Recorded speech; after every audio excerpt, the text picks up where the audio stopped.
There are a lot of great things about the GoPro. They're small, they have high resolution and high frame rates, they're versatile, highly water resistant, and are essentially the worldwide standard, used by mountain bikers, dogs, military special ops, and countless groups in between. The action camera accessory market has also adapted to GoPro in the same way that accessory and gizmo companies have adapted to iPhone, providing a deep well of accessories for almost any which way you want to mount your camera. But this summer I got to try out a new action camera, the Insta360 One R, and since using it I'm hard pressed to go back to a GoPro. Our tech editor Jero recently tested the Insta360 One X2 camera, a very compact 360 camera by the same brand, which trades features for a smaller size. If you're looking for Insta360's flagship camera, which is a serious alternative to the GoPro, then keep listening.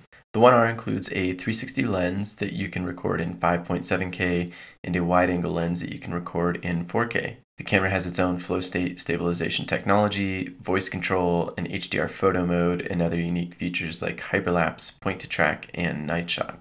With the 4K wide-angle lens, the One R is capable of 4K at 24, 25, and 30 frames per second. Dropping it down to 2.7K gets up to 100 frames per second, and the One R has 60, 120, and 200 frames per second at 1080p. With the 360 lens, you get up to 30 frames per second at 5.7K, 50 at 4K, and 100 frames per second at 5K.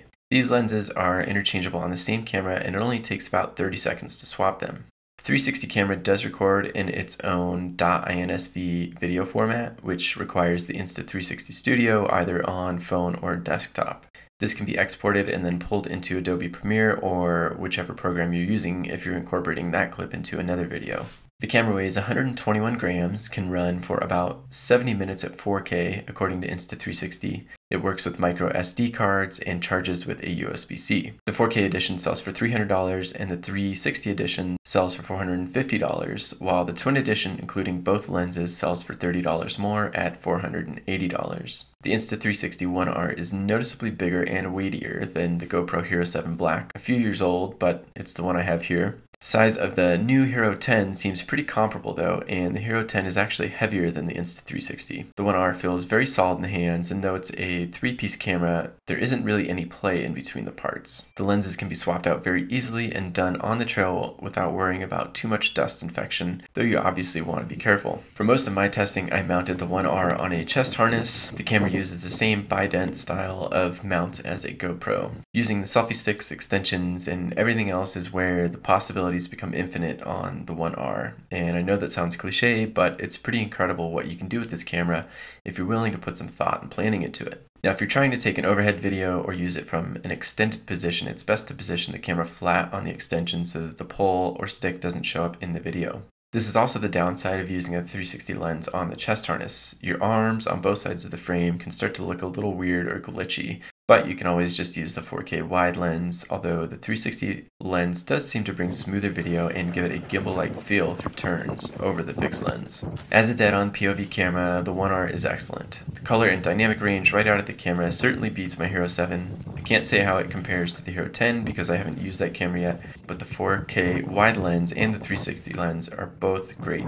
The colors are very vibrant on the One R, and the backgrounds have a ton of detail. The 360 lens creates an even more dramatic image with its wide lens. My first time using the camera yielded surprising stability, color, and angles that are easily tweaked for however you want to post it. Most people are throwing their videos on Instagram or YouTube, and I'd say it's more likely to end up on Instagram. Well, if you're like me, you have more followers there, and what's the point of making a video if you're only going to watch it on your own camera screen later? With the 360 lens, camera shake is nearly gone. It loses some stability in low light, but the stabilization is still pretty good, and the camera does a great job of exposing the footage so it's bright enough. Transitions from dark to light are quick and seamless too. The 4K wide lens is great too, and the flow state stabilization smooths out the shakes and bumps so that they're almost unnoticeable. The battery life has been a non-issue for me.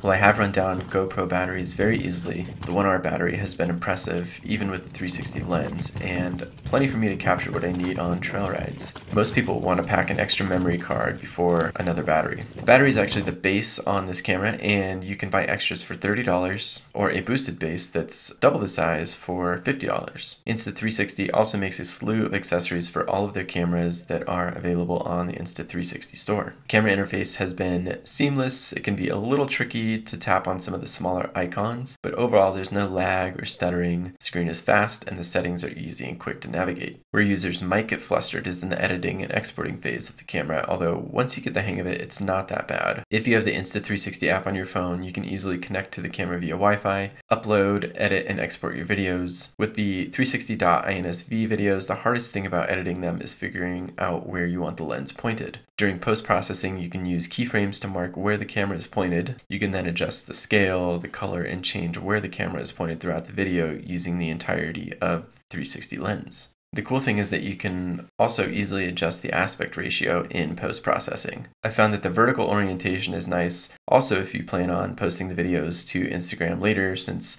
that's just how most videos read on smartphones these days. Audio isn't the best on the Insta360, and one area where the GoPro probably succeeds, although you can easily use a mic adapter and wire up an external microphone on the Insta360 too. So overall, there are a lot of reasons to shop for a GoPro, like accessory support, its reputation as a great quality action camera, and the fact that a lot of the action cameras that have come out over time just haven't been that good. The Insta360 One R gives action camera filmers a reason to consider other options, and for plenty of reasons. But succinctly summed up, it's very competitive. The price is competitive, the recording quality is competitive, and in some cases better. It's adaptable with different lenses, and the battery life is great. Those are enough reasons to call the Insta360 not only competitive, but a leading action camera. Thanks for watching the video. If you liked it, give it a thumbs up. If you want to see more videos and more video reviews from Singletracks, subscribe to our YouTube channel. And as always, visit singletracks.com for daily mountain bike news. Thanks for watching, and we'll see you on the trail.